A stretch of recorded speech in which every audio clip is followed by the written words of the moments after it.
இப்போ நம்ம திருமணத்துக்கு பொருத்தம் பார்க்குற அந்த தலைப்பில பார்க்கலாங்க சார். இப்ப எந்தெந்த 2 ராசிகள் இணைஞ்சா ரொம்ப யோகமா இருக்கும் அப்படிங்கிறத பத்தி சொல்லுங்கங்க. 100% திருமண பொருத்தம் பார்த்து தான் கல்யாணம் பண்ணணும்.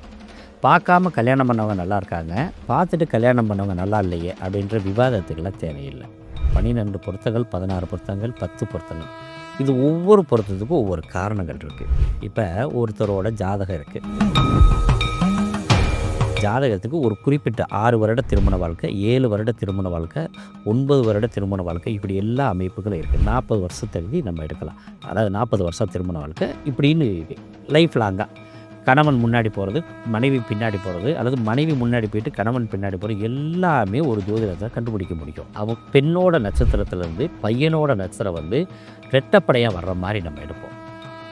2, 4, 6, 8, 9 மட்டும் ஒத்தப்படையாக இருக்கும். இந்த மாதிரி வந்தால் திருமண பொருத்தம் பண்ண சொல்லுவோம். இந்த மாதிரி பண்ணுனா 2 பேரும் ஒரே நட்சத்திரமாக இருந்து ஆணோட நட்சத்திர பாதம் ஃபஸ்ட்டில் இருக்கணும். செகண்ட் பெண்ணோட நட்சத்திர பாதமாக இருந்தால் அவங்களுக்கு தோஷம் வராது. பெண்ணோட நட்சத்திர பாதம் முதல்ல இருந்து 2வது பையனோடதாக இருந்தால் அவங்களுக்குள்ள அந்த கசப்பு உருவாகத்தான் செய்யும். இது எப்படின்னா, இந்த 2ஆம் பாவம் தான் ஒருத்தருக்கு திருமணம் பண்ணி வைக்கக்கூடிய இடம். 2ஆம் பாவக அதிபதி பகையோ நீசமோ பெற்றா இவன் தன் குலத்தை விட மோசமான குலத்திலேயோ தன் செல்வாக்கை விட ரொம்ப கம்மியான செல்வாக்கு உள்ள இடத்துல தான் கல்யாணம் பண்ண முடியும். குழந்தைக்கு காரக கிரகமான குருவும் கெட்டிருந்தா அவனுக்கு குழந்தை பாக்கியம் எந்த வகையிலுமே கிடைக்காது. குருவும் ராகுவும் சேர்ந்திருந்தாலும் அவனுக்கு குழந்தை பாக்கியத்தில் ரொம்ப கஷ்டம். சூரியனும் ராகம் சேர்ந்திருந்தாலும் குழந்தை பாக்கியம் கஷ்டம். 5ஆம் இடத்த அதிபதியும் குருவும் 6, 8 இருந்தாலும் குழந்தை பாக்கியம் கஷ்டம். 5ஆம் இடத்த அதிபதியும் லக்னாதிபதியும் 6, 8 இருந்தாலும் குழந்தை பாக்கியம் லேட்டு. இன்னும் கூட நம்ம எடுக்கலாம் டிகிரி கணக்கில்.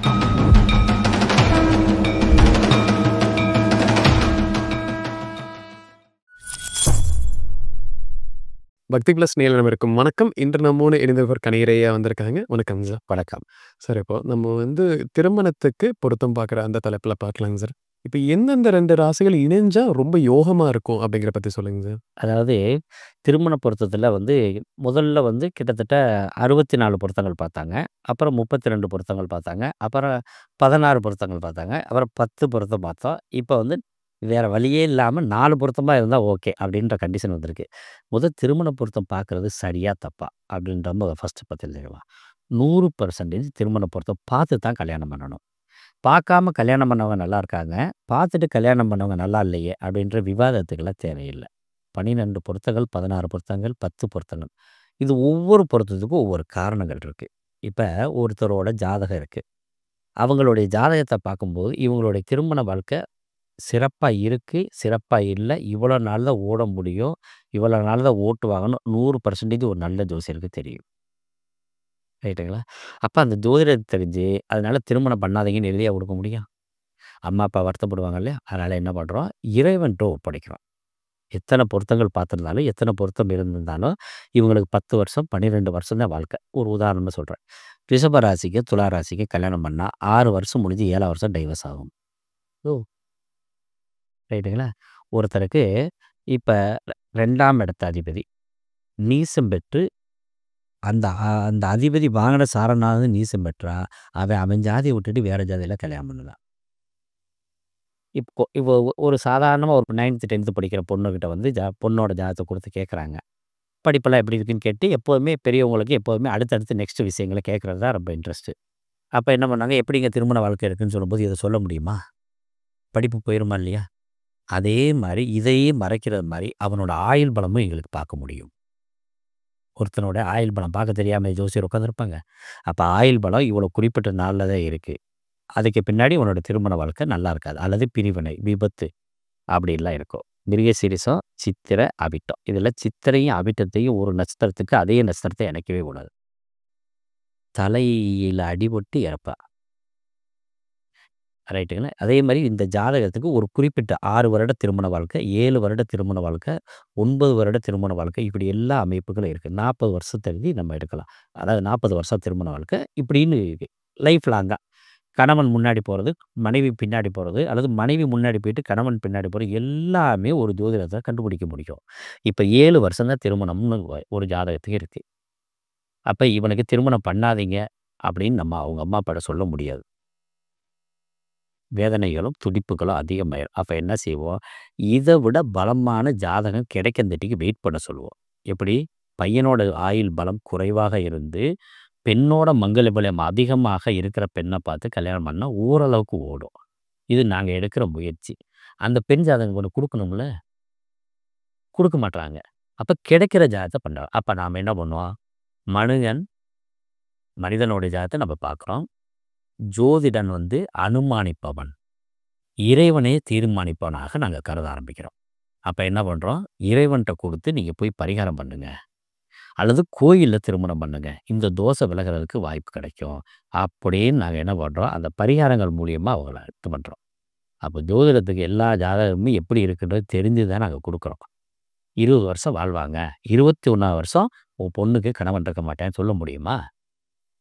கண்டிப்பா மறைச்சு தான் ஆகணுங்க. இப்ப என்கிட்ட பொண்ணு ஜாதகம் வருது. என்னகிட்ட ஜாதகம் பெண்ணோட ஜாதகம் தான் பார்த்துக்கிட்டு இருக்காங்க. இப்போ பையன் ஜாதகத்த வந்தா நான் அத அவாய்ட் பண்ணுவேன். இது வேணாங்க. இத்தனை வருஷத்துக்குள்ள அவனோட வாழ்க்கை முடியுது. அதனால வேணாம்னு சொல்றேன். இப்ப பையன் ஜாதகம் குடும்பத்தில என்கிட்ட ஜாதகம் ரெகுலரா பார்க்குறவங்க. அப்ப நான் என்ன செய்வேன்? அந்த பெண்ணோட ஜாதகத்த இணைக்கிறதுக்கு ட்ரை பண்ணுவேன். ஏன்னா பையன் என்னைய யார் சார்ந்து இருக்கிறாங்களோ, அவங்கள வாழ வைக்கிறதுக்கு என்ன முயற்சி? அதுதானே ஜோதிடனோட அழகு.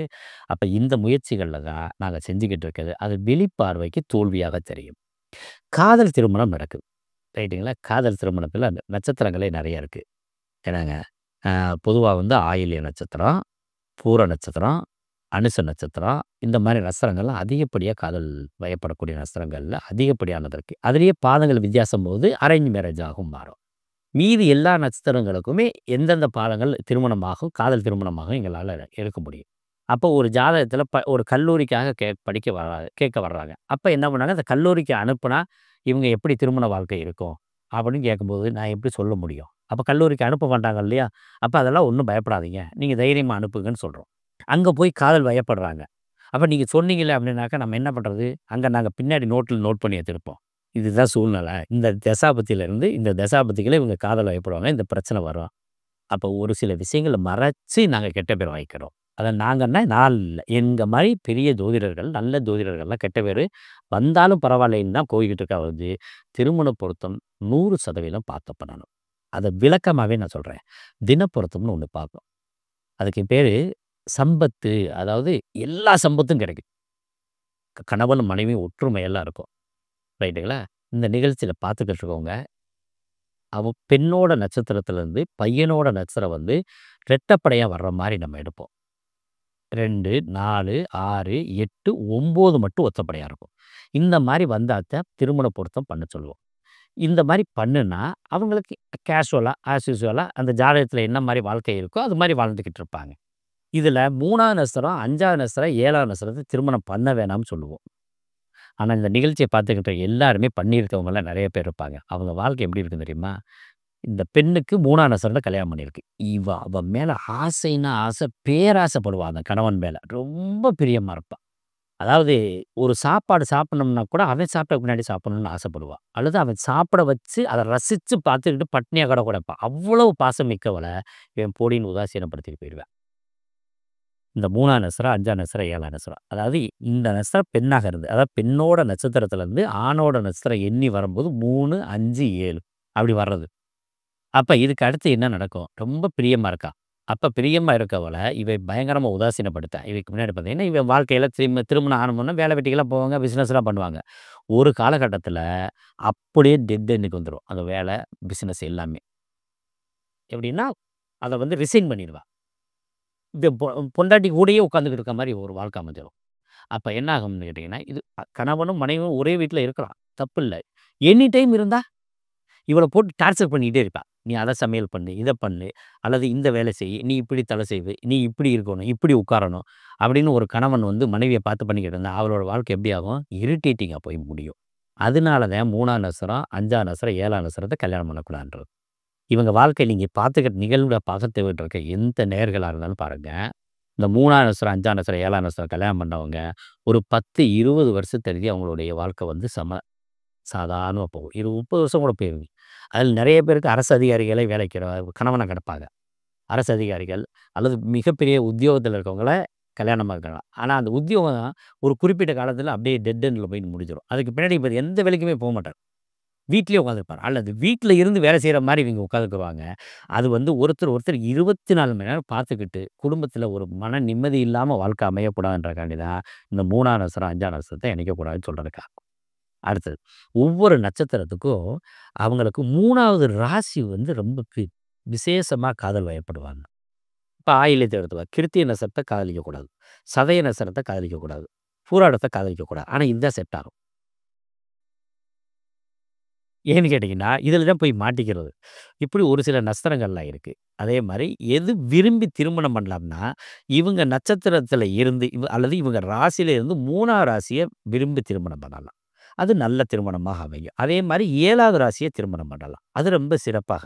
அதுக்கடுத்து இவங்க ராசிக்கு 11வது ராசிய திருமணம் பண்ணாங்கன்னா, இவங்க வாழ்க்கை வந்து ரொம்ப சிறப்பா போகணும். ஏன்னு கேட்டீங்கன்னா, இதெல்லாம் வந்து 3, 7, 11ன்றது ரொம்ப விசேஷமா ஒவ்வொரு ராசிக்கும். அவங்க அந்த சந்திரன் வரும்போது அவங்க செய்ற காரியம் கூட நல்ல காரியமாக ரொம்ப சிறப்பாக அமையும். சரிங்க. இப்ப காதல் திருமணம் பண்றாங்க. அந்த காலகட்டத்தில நம்ம ராசியோ, நட்சத்திரமோ பெரும்பாலும் யாரும் பார்க்கறதில்ல. ஒரு உதாரணத்துக்கு ஒரே ராசியில 2 பேருமே இருந்துர்றாங்க. நட்சத்திரம் மட்டும் தான் வேற. இல்ல சில நேரங்கள்ல நட்சத்திரம் கூட ஒண்ணா வந்துருது. அப்போ அவங்களோட வாழ்க்கை எப்படி இருக்குங்க? ஒரே ராசியவே கல்யாணம் பண்ணலாம். ஒரே நட்சத்திரத்த கல்யாணம் பண்ணலாம். தப்பே கிடையாது. எப்படி கிடையாதுன்னாக்கா, இப்போ ஒரு ராசி இருக்குன்னா, அந்த ராசிக்குள்ள 3 நட்சத்திரங்கள் இருக்கும். ஒரு நட்சத்திரத்த அதாவது ஒரே நட்சத்திரம்னாக்கா, அதுக்கு வந்து 9 நட்சத்திரங்கள் இருக்கு. ரோகிணி, மிருகசீரிஷம், அனுசம் இந்த மாரி ஒரு 9 நட்சத்திரங்கள் இருக்கு. இந்த மாரி நட்சத்திரங்கள் வந்து ஒரே நட்சத்திரத்த ஆணும், பெண்ணும் இருக்கலாம்ன்னு சாஸ்திரம் சொல்லியிருக்கு. அதில என்ன ஒரே ஒரு ப்ளஸ் பாயிண்ட்னா, முக்கியமா கவனிக்க வேண்டியது இருக்குன்னா, 2 பேரும் ஒரே நட்சத்திரமாக இருந்து, ஆணோட நட்சத்திர பாதம் ஃபர்ஸ்ட்ல இருக்கணும். செகண்ட் வந்து பெண்ணோட நட்சத்திர பாதமா இருந்தா அவங்களுக்கு தோஷம் வராது. பெண்ணோட நட்சத்திர பாதம் முதல்ல இருந்து, 2வது பையனோடதா இருந்தா, அவங்களுக்குள்ள அந்த கசப்பு உருவாகத்தான் செய்யும். இது எப்படின்னா, இப்ப மேச ராசின்னு வச்சுக்குவோம். அஸ்வினி நட்சத்திரம் இருக்கு. அஸ்வினி 1, 2, 3, 4 பாதம் இருக்கு. இதில 1ஆம் பாதத்தில பையன் இருக்கணும். 2ஆம் பாதத்தில பொண்ணு இருக்கலாம். 3ஆம் பாதத்தில இருக்கலாம். 4ஆம் பாதத்தில இருக்கலாம். இதே 4ஆம் பாதத்தில அந்த பையன் இருக்கிறான். 3ஆம் பாதத்து பெண்ணையோ, 2ஆம் பாத பெண்ணையோ, 1ஆம் பாத பெண்ணையோ கல்யாணம் பண்ணானாக்கா, வாழ்க்கை வந்து போராட்டமாக இருக்கும். அப்போ ஒரே நட்சத்திரத்தில இருந்தாலும் கூட இது இருக்கு. இது என்ன காரணம் அப்படின்னு கேட்டீங்கன்னா, இதுக்கு பேர் ரட்சு பொருத்தம்னு பேருங்க. அஸ்வினி, மகம், மூலம், ஆயில்யம், கேட்ட, ரேவதி இது வந்து பாதரட்சு. மிருகசீரிஷ, சித்திரை, அவிட்டம் வந்து தலரட்சு. புனர்பூசம், விசாகம், பூரட்டாதி, கிருத்திகை, உத்திரம், உத்திராடம் வந்து வயித்தரட்சு. இப்படி ஒவ்வொன்னுக்கும் ஒவ்வொரு ரட்சு இருக்குது. இப்ப கிருத்திகை, உத்திரம், உத்திராடம் இருக்கு இல்லைங்களா? இது புனர்பூசம், விசாகம், பூரட்டாதி. இது 6 ஒரே ரட்சு. இது வந்து அண்ணன், தம்பி மாரி. அக்கா, தங்கச்சி மாரி. இவங்கள அக்கா, தங்கச்சி மாரி கல்யாணம் பண்ணும்போது புத்திர பாக்கியம் கம்மியாகும். அதுக்கு பேர் வயித்தெரிச்சல். வயித்துல நமக்கு என்ன ஆகும்? ஒரு பெண்ணுக்கு கர்ப்பம் ஏற்படும். இந்த கர்ப்பம் குறையும். நெறைய பேருக்கு பாருங்க, இதே புனர்பூச, விசாக, புரட்டாதிக்குள்ளயே கல்யாணம் பண்ணியிருக்காங்க. 2 ஆம்பள பையன் இருக்கும். வயித்தெரிச்சு புத்திர பாக்கியம் கிடைக்காதுன்னு சொல்றீங்க. புத்திர ஆணின்னு வேற சொல்றீங்க. எப்படி எங்களுக்கு மட்டும் கிடைச்சுன்னா, இவங்களுடைய அந்த பசங்க, புள்ளைகளோ, இவங்களுக்கு என்னைக்கு இவங்களுக்கு தேவையோ, அன்னைக்கு இவங்க கூட இருக்க மாட்டாங்க. அவங்க நெனச்சு நெனச்சு ஏங்கிக்கிட்டே இருக்கணும். இவங்க இங்க இந்தியால இருப்பாங்க. அவன் வெளிநாட்ல ஜம்முன்னு இருப்பான். வேணா படம் அனுப்புறேன். வீடியோ காலிங்ல வர்றேன். அந்த பாசத்த உணரவே முடியாது. அந்த பேரன் பேத்தியினுடைய இத கொஞ்ச முடியாது. அந்த குறிப்பிட்ட காலம் ஒரு 20, 25 வயசு வரைக்கும் கூட இருக்கிறாங்க. அதுலயும் நெறைய பேர் ஹாஸ்டல்ல விட்டுர்றாங்க. அந்த மாரி இதுக்கு தான் இது இருக்குது. இப்ப பாதரட்சையில கல்யாணம் பண்றோம். ஊருக்கு போகும்போது ஜம்முன்னு போவாங்க. ரிட்டர்ன் வரும்போது சண்டை சச்சரவமா இருக்கும். ஏங்க, அப்படி ஒவ்வொன்னுக்கு இந்த தொடரட்சி இருக்குதுங்க. பூசம், அனுசம், உத்திரட்டாதி, பரணி, பூரம், பூராடம். இது வந்து தொடரச்சு. இது வந்து செல்வ வளத்த இழந்துருவாங்க. அப்போ ஒரு நட்சத்திரத்த பண்றதுல ரொம்ப முக்கியத்துவம் ஏன் எடுக்கிறோம் அப்படின்னாக்க, இந்த மாரி ஒவ்வொரு நட்சத்திரத்துக்கும் ஒவ்வொரு காரணங்கள குடுத்துருக்காங்க. அந்த காரணத்தினுடைய விஷயம் இல்லாம போயிரும். மத்த விஷயங்கள்லாம் இருக்கும். அது உங்களுக்கு தெரியறதில்ல. புத்திர பாக்கியம் மட்டும் தான் வீக்கு. அப்ப மத்த எல்லா செல்வ வளம் எல்லாம் இருக்கும். நல்ல வீடு, வண்டி, வாகனம் எல்லாமே இருக்கும். இது ஒண்ணு மட்டும் தான் வீக்கு. அதுலயும் பொறந்தாக்கா அவன் வந்து இவங்களுக்கு தேவைப்படும் இந்த வயதான காலத்துல மகன் மூலியமா அனுபவிக்கக்கூடிய எல்லா இன்பங்களையும் இழந்துருவான். அதனால தான் ஒரு நட்சத்திரத்த கல்யாணம் பண்ணக்கூடாதுன்னு சொல்றது. பண்ணுனதுனால தப்பில்ல.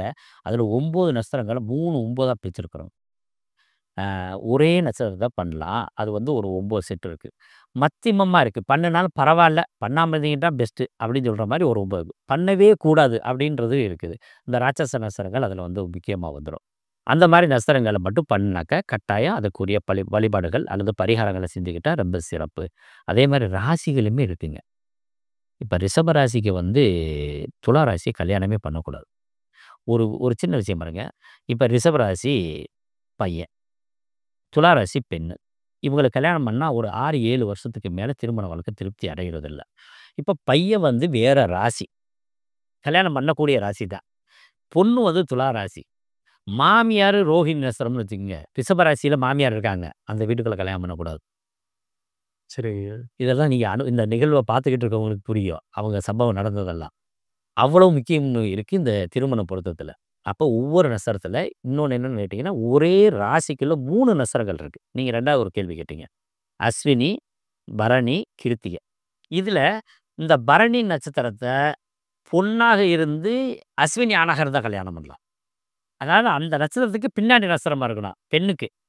பையனோட நட்சத்திரம் முதல்ல இருக்கணும். பொண்ணோட நட்சத்திரம் 2வது இருக்கணும். ராசியில முன்பின் ராசி இணைக்கலாம்னா, பையன் ராசி முதல்ல இருக்கணும். பொண்ணோட ராசி 2வது இருக்கணும்.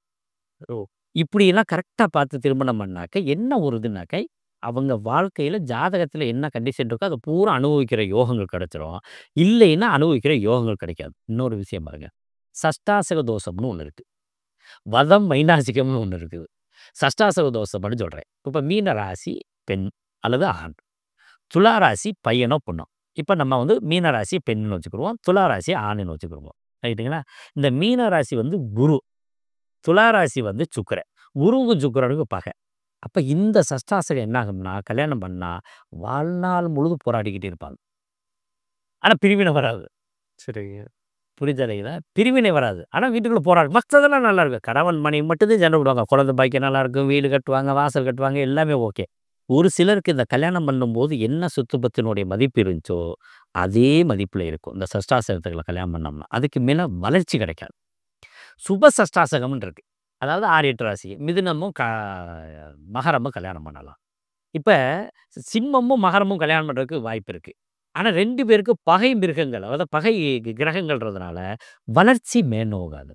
அப்ப இந்த மாரி அதாவது என்ன பண்றாங்கன்னா, ஒவ்வொருத்தரும் அவங்களுக்கு தகுந்த மாரி பொருத்ததுகளையும், வார்த்தைகளையும் பயன்படுத்துறாங்க. ஆனா எத்தன நூற்றாண்டுகளா, எத்தன 1000 வருஷமா அந்த முன்னோர்கள் கண்டுபிடிச்சிருப்பாங்க. அப்ப அது விஷயம் இல்லாம எழுதியிருப்பாங்க. அப்ப அத நம்ம தேர்ந்தெடுத்து பண்ணணும். இப்ப கணப்பொருத்தம்னு ஒண்ணு இருக்குங்க. அந்த கணப்பொருத்தம் இருந்தா தான் கணவனும், மனைவியும் ஒரு அந்யோன்யமே இருக்கும். இது இல்லைன்னா அந்யோன்யமே இருக்காது. எப்படின்னாக்கா, "அ எங்க உங்க அப்பாவ காணோம்? ஓ! ஆஃபீஸ் போயிட்டாரா?" அப்படின்னு சொல்ற மாரி இருக்கும். எப்போ போறேன், எப்போ வரேன்னு பொண்டாட்டிட்ட சொல்ல மாட்டேன். கணப்பொருத்தம் இல்லைன்னாவே. அதுக்கு சோபகரணம்னு வேற பேருங்க. அதாவது கணப்பொருத்தம் தான் அந்த உடல் ரொம்ப ஒண்ணு சேர்றது ரொம்ப அற்புதமா இருக்கு. இல்லாட்டி அது விரும்பாது. ஸ்திரீதீர்க்க பொருத்தம்னு இருக்கு. நம்ம ஆளுங்க ஸ்திரீதீர்க்க பொருத்தம் நெறைய பேர் பார்க்கிறதே கிடையாது. இப்ப நம்ம ஒரு பெண்ண கல்யாணம் பண்றோம். அவருக்கு ஸ்திரீதீர்க்க பொருத்தம் இருந்தா தான், அந்த கணவன், மனைவி கல்யாணத்துக்கு பின்னாடி அவ உடல் வகை ஸ்ட்ராங்கா இருக்கும். இல்லாட்டி எனி டைம் நீங்க மாத்திரை நீங்க வந்து பால் வாங்கணும்ல, அது கூட மாத்திரையும் வாங்கிட்டு வரணும். இந்த ஸ்திரீதீர்க்கம் இல்லைன்னா. இப்படி ஒவ்வொரு பொருத்தத்துக்கு எவ்வளவு அழகான அர்த்தங்கள் இருக்கு. யோனி பொருத்தம்லாம் இருக்கு. யோனி பொருத்தத்தில ஒவ்வொரு யோனிக்கும் ஒரு யோனி பொருந்தல். இப்ப சிங்கத்துக்கு யானைக்கு பகை. இது 2யும் நம்ம திருமண பொருத்தத்தில பண்ணவே கூடாது. பொண்ணே கிடைக்கல. கல்யாணம் பண்ணி வச்சுருவாங்க. அப்ப யோனி தான் நமக்கு வம்ச விருத்திக்காக தான் கல்யாணம் பண்றோம். இல்லறதுக்காக கல்யாணம் பண்றது இல்ல நம்ம. செக்ஸுக்காக எந்த கல்யாணமே பண்றது இல்ல. ஏன்னா எங்க வேணா கிடைச்சிரும். நம்ம வம்சத்த விருத்தி பண்றதுக்காக நம்ம கல்யாணம் பண்றோம். அப்ப அந்த வம்ச விருத்தி ஆகுறதுக்கு கட்டாயம் உடல் உறவு கொள்ளணும். அதாவது இல்லற வாழ்க்கை தேவை. இந்த இல்லறமே இங்க இனிக்காது. அப்ப என்ன ஆகும்? முகத்துக்கு முகத்துக்கு பார்த்து பேச முடியாது. அப்ப யோனிக்கு இன்னொரு யோனி இது வீக்கா இருந்துச்சுன்னா, பெண்ணோட யோனிக்கு பெண் யோனியாக இருக்கணும். ஆண் யோனியாக இருக்கணும். 2 பேரும் ஆண் யோனியாக இருக்கலாம். ஆண் பெண் யோனியாக இருந்து, பெண் ஆண் யோனியாக இருந்தா ஒரு தன்மை இருக்காது. டவுன் ஆயிருவேன். அவ உடம்பு ஃபுல்லா டவுன் ஆயிரும். வீக் ஆயிரும். அவள பார்த்தாவே பயப்பட ஆரம்பிச்சுருவேன். இப்படியெல்லாம் நெறைய ரகசியங்கள் இதுக்குள்ள குடுத்துருக்காங்க. வெறும் 12 பொருத்தத்த சிகரெட் அட்டையில எழுதுறது கிடையாது. இதுக்குள்ள அவ்வளோ பெரிய ரகசியங்கள்லாம் இருக்குது. இந்த நிகழ்வு மூலமாவது நெறையா பேர் கண்டிப்பாங்க, தெரிஞ்சுக்கிட்டாங்க. கண்டிப்பா. எல்லா நேயர்களுக்குமே இது தெரிஞ்சுக்குவாங்க கண்டிப்பா. இப்ப வந்து குழந்தை பாக்கியம் பத்தி சொன்னீங்க. ஒரு குழந்தை பாக்கியம் வந்து இந்த காதல் திருமணம் இருக்கக்கூடியவங்களுக்கு ஒரு பயம் இருக்கும். சரி நம்ம எதுவுமே பார்க்காம கல்யாணம் பண்ணிட்டோம். எனக்கு குழந்தை பாக்கியம் எப்படி இருக்கும்னு. அப்ப அவங்களுக்கு எப்படிங்க அத கண்டுபிடிக்கலாம்? அழகா ரொம்ப எளிமையா கண்டுபிடிக்கலாம். ஒரு ஜாதகத்த நம்ம கையில குடுத்தோனயே, காதல் திருமணம் ஆகுமா? அரேஞ்ச் மேரேஜ் ஆகுமான்னு 2 விஷயம் எடுக்கலாம். எப்படின்னாக்கா, ஒரு சிம்பிளா சொல்றேன். எல்லாருக்கும் புரியிற மாரி. ஒருத்தரோட லக்னம் இருக்கும். லக்னத்துக்கு 2ஆம் இடம் தான் ஒருத்தருக்கு திருமணத்த பண்ணி வைக்கிறது.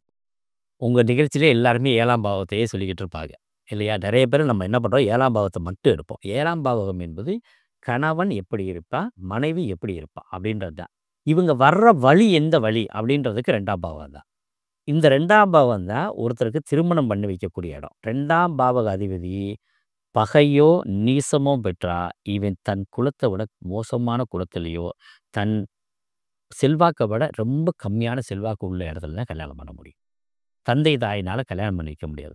ஒருவேளை இது நீசம் பெற்று, சுயசாரம் பெற்றிருந்தாக்க, அவங்க உறவுக்குள்ளேயே லவ் மேரேஜ் நடக்கும். இதுல 2ஆம் இடம் ஆட்சி, உச்சம், நட்புல இருக்கவங்களுக்கு காதல் திருமணம் நடக்காது. இங்க தான் 2ஆம் இடம் தான் அவ்வளோ முக்கியத்துவம். இப்ப குழந்தை பாக்கியத்துக்கு வர்றோம். குழந்தை பாக்கியம் 2ஆம் இடம் தான்.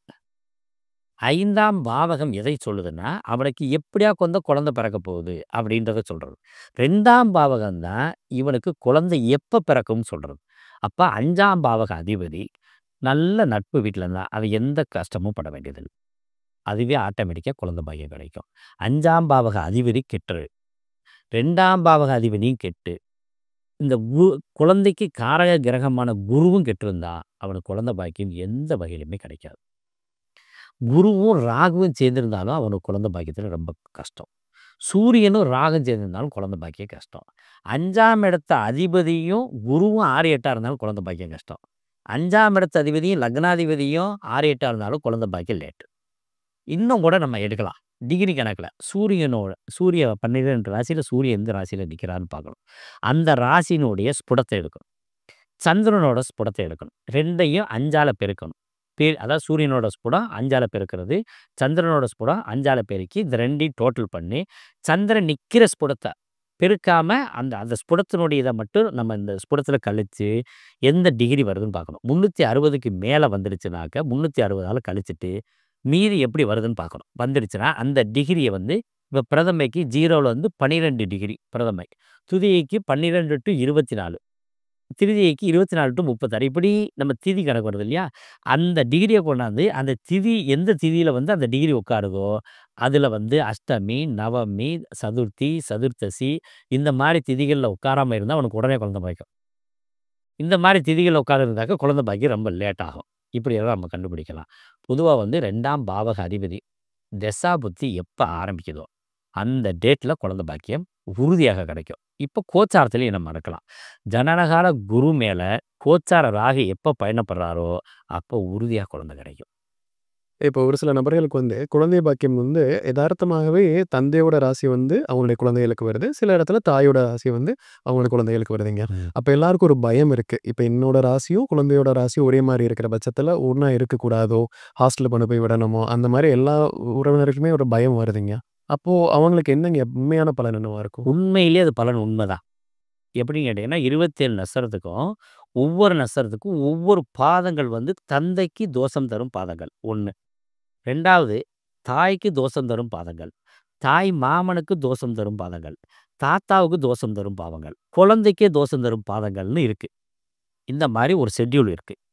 ஏன்னாங்க, இந்த இது இல்லாம தான் என்ன பண்ணுவாங்க, இதுக்கு வந்து தத்து கொடுத்து வாங்குற முறைய நம்ம செய்வோம். ரைட்டுங்களா? முதல்ல என்ன பண்ணுவாங்க, நல்லா ஞாபகம் பண்ணி பாருங்க. நம்ம குழந்தையா இருக்கப்ப தாத்தா, பாட்டி சொல்லுவாங்க, "உன்னைய தவிட்டுக்கு வாங்கிட்டு வந்தேன்னு" சொல்லுவாங்க. எல்லார் வீட்லயும் அந்த வார்த்தை உண்டு. ஏன்னா, இதெல்லாம் வந்து ஆதி காலத்துல எல்லா ஜோதிடர்களும் தெளிவா சொல்லிருவாங்க. நீங்க என்ன பண்ணணும், இந்த தத்து குடுத்து வாங்குற முறைன்னு இதையும் கூட சொல்லிர்றேன். எப்படின்னா, அம்மா, அப்பா தூங்கிட்டு இருப்பாங்க.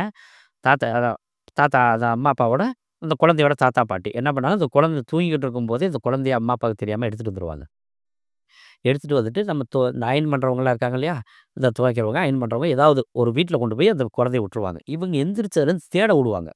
கண்டுக்கவே மாட்டாங்க. அப்படியே அமைதியா பார்த்துருப்பாங்க பெரியவங்கலாம். தேட விட்டோனே கிடைக்கல கிடைக்கலன்னு சொன்னா, அப்புறம் ரொம்ப கொஞ்சம் டென்ஷன் ஆவாங்கல்ல. அப்புறம் ஒண்ணும் இல்ல வெத்தல பாக்கு, பூ, பழம் எல்லாம் வாங்கி, வேஷ்டி துண்டு வாங்கி, பணத்த வச்சு, "நீங்க இந்த இடத்துக்கு போங்க. அங்க குழந்தை இருக்கும். போய் இத பணத்த குடுத்துட்டு வாங்கிட்டு வாங்க." அப்படின்னு சொல்லி வாங்குவாங்க. அல்லது தவிடு.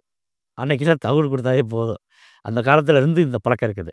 அதாங்க அப்ப தவிடு கொண்டு போய் அவங்களுக்கு அது தேவைப்படும். அந்த இவங்களுக்கு. அப்ப இது கொண்டு போய் குடுத்துட்டு அந்த குழந்தைய வாங்கிட்டு வருவாங்க. இதுதான் தத்து குடுத்து வாங்குற முறை. இப்ப என்ன பண்ணுவாங்கன்னா, இன்னைக்கு எப்படி பண்றாங்கன்னா, பெருமாள் கோயில்ல குடுத்துட்டு, சிவன் கோயில்ல வாங்கிக்கிருவாங்க. ஒரு சிலர் சிவன் கோயில்ல குடுத்துட்டு, பெருமாள் கோயில்ல வாங்குறது. அல்லது பக்கத்துல ஏதாவது ஒரு கோயில். இப்படி ஒவ்வொருத்தரோட பழக்க முறைகள்லாம் வந்து இருக்கு. இதெல்லாம் உண்மைதான். இப்போ ஒரே நட்சத்திரத்துல, அப்பாவோட நட்சத்திரத்துல பையன் பொறந்தா, கட்டாய தோஷம் உண்டு. அம்மாவோட நட்சத்திரத்துல பெண் குழந்தைகள் அம்மா நட்சத்திரத்தில பிறக்கக்கூடாது. அப்பாவோட நட்சத்திரத்தில ஆண் குழந்தைகள் பிறக்கக்கூடாது. அப்படி பிறந்தா என்ன செய்யணும்னா, கடல் சார்ந்த கோயிலுக்கு போணும். இப்ப திருச்செந்தூர் போலாம். கடல்ல அப்பாவும், பையனும், அம்மாவும் எல்லாருமே குளிச்சுட்டு, சாமிய வந்து தரிசனம் பண்ணிட்டு வந்துட்டாங்கன்னா, இந்த தோஷ நிவர்த்தி ஆயிக்கிறோம். அதே சமயத்தில அப்பாவோட நட்சத்திரத்தில 10வது நட்சத்திரத்தில குழந்தை பிறக்கக்கூடாது. சரிங்க. ரைட்டுங்களா? அந்த ஒரு தோஷம் இருக்குது. நெறைய இருக்குங்க. நம்ம கவனிக்கிறதே இல்ல. இந்த தோஷத்த பரிகாரம் பண்ணிட்டோம்னா, நம்ம பசங்க வந்து எப்ப பார்த்தாலும் வெளிநாடு, வெளியூர்களுக்கு போகணும். வெளியில போய் படிக்கிறதுக்காக நம்ம ஹாஸ்டல்ல கொண்டு போய் விடுக்குறோம். நீங்க 3, 4 படிக்கிற பசங்களே கொண்டு போய் ஹாஸ்டல்ல விட்டுறாங்க. நீங்க அவங்க நட்சத்திரத்த பூரா எடுத்து பாருங்க. தோஷம் உள்ளத்துல தான் இருக்குது. நாங்க எல்லாத்தையும் ட்ரை பண்ணியிருக்கோம். ஏன் இவங்க கொண்டு இந்த குழந்தைய விட்டாங்க? இது வந்து இந்த நட்சத்திர தோஷம் ஒண்ணு இருக்குங்க. அதுக்கு அடுத்து பாவக தோஷம்னு ஒண்ணு இருக்கு. 5ஆம் இடம் கெட்டு போயிடுச்சுன்னா, தாத்தனும் இவனும் ஒண்ணா இருக்க முடியாது. 9ஆம் இடம் கெட்டு போச்சுன்னா, அப்பாவும் இவனும் ஒண்ணு இருக்க முடியாது. 4ஆம் இடம் கெட்டு போச்சுன்னா, இவனும் அம்மாவும் ஒண்ணு சேர்ந்துக்க 2ஆம் இடம் கெட்டு போச்சுன்னா, இவன் குடும்பத்த விட்டுட்டு ஹாஸ்டலுக்கு போயிடுறான். அப்ப எல்லாமே ஒன்றோடு ஒன்று தொடர்புடையது.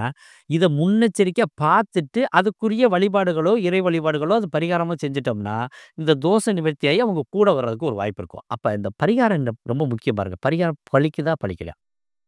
பலிக்குதோ? பலிக்கலையோ? அது விஷயம் இல்ல. உணர்த்துறோமா? இல்லையா? திருமணமானா உனக்கு பிரச்சனை இருக்குன்னு உணர்த்துறோம். அதுக்கு தான் பரிகாரம் பண்றோம். அப்ப சண்டை போடும்போது அது என்ன வருமா? இல்லைங்களா? நமக்கு ஏற்கனவே ஜாதகம் வீக்கு. நமக்கு ஏற்கனவே ஜோசியர் சொல்லியிருக்காரு. பரிகாரம் பண்ணி தான் கல்யாணம் பண்ணியிருக்கோம். அப்ப நம்ம திருமண வாழ்க்கை திருப்தி இல்லைன்னு சொல்றதுக்காண்டி இத்தன விஷயம் பண்ணியிருக்காங்க. நம்ம விட்டு குடுத்து போவோம்னு சொல்லுவானா? சொல்ல மாட்டானா? நினைப்பானா? நினைக்க மாட்டானா? அ கண்டிப்பா. அதுதான் பரிகாரம். எப்படி கரெக்ட்டா இல்லைங்களா? ஆமா. ஆக பையனோட அப்பாவோட நட்சத்திரத்துக்கு பையனோட நட்சத்திரத்தில ஒரே நட்சத்திரமா இருந்தா தத்து குடுத்து சரி. அம்மாவோட நட்சத்திரத்தில பெண் குழந்தைகள் பிறக்கக்கூடாது. அதே நட்சத்திரத்தில. இப்ப அம்மாவோட நட்சத்திரத்தில பையன் இருக்கலாம். சரி. அப்பாவோட நட்சத்திரத்தில பெண் இருக்கலாம். இது தப்பு கிடையாது. இது தோஷம் தராது. ஒரே வீட்டுக்குள்ள, ஒரே ராசியில இருக்கலாம். ஏன்னு கேட்டீங்கன்னா, நட்சத்திரங்கள் மாறும். அது பிரச்சனை இல்ல. அது தோஷமே கிடையாது. அது பிரச்சனையே கிடையாது. என்னங்க, ஏன் அப்படி இருக்கிறதுக்கு என்ன வருத்தம்னா, இப்ப பாருங்க மீன ராசியில 3 பேருமே அம்மா, அப்பா, குழந்தை 3 பேருமே மீன ராசின்னு வச்சுக்கங்க. இப்ப ஜென்ம சனி வந்துருச்சா, 3 பேருக்குமே கஷ்டம் குடுத்துரும். அதனால கொஞ்சம் இது பண்றது. தசாபுத்தி நல்லா இருந்துச்சுன்னா, அது தோசை வராது. அது பிரச்சனை இல்ல. ஆனா என்னன்னு கேட்டீங்கன்னா, ஒரு வீட்டுக்குள்ள வந்து 3 பேருக்கு ஒரே திசை நடக்கக்கூடாது. அதுக்காக தான் இந்த நட்சத்திரங்கள் ரொம்ப கவனமா பார்க்குறது. திசை மாறி இருந்தா கூட ஒண்ணும் பாதிக்காது. ஒரே நட்சத்திரத்தில பிறந்து பையனுக்கோ, அப்பாவுக்கோ யாருக்காவது ஒருத்தருக்கு யோக திசை நடந்தாலும் இது பாதிக்காது.